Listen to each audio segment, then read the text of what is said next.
As we go through winter, and especially when we get the cold snaps, we know that people with breathing problems, such as asthma, will notice that their conditions can get worse. Now, we don't know exactly why that is, but there are things that they can do, we can do, to make sure we're managing those symptoms when the cold weather comes.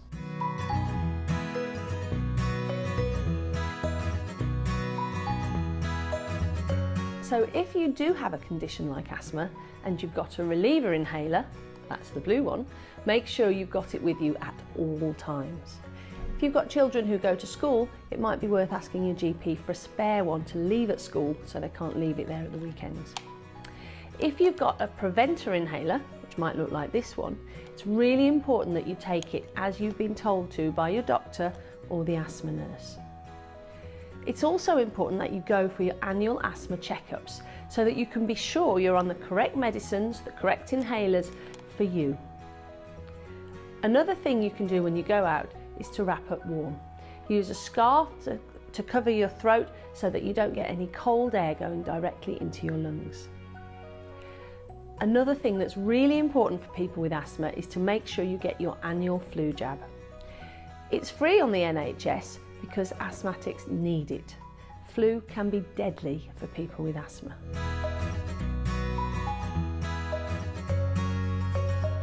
So if you do find yourself having breathing difficulties, sit upright, don't lie down, and really try to take slow, deep breaths.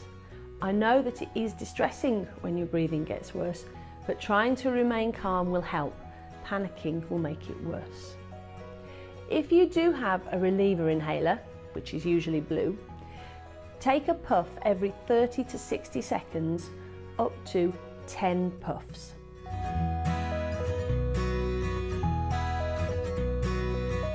If you are sitting down and taking slow, steady breaths and your breathing isn't getting any better, or your inhaler isn't making it easier, then you need to call 999 and explain that you are having difficulty breathing.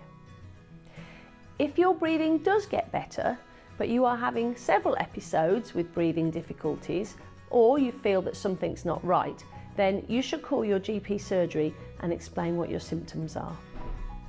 Even if you don't need to see your GP today, it may be that you need to see the nurse for an asthma review to improve your medication so your breathing improves in the long term.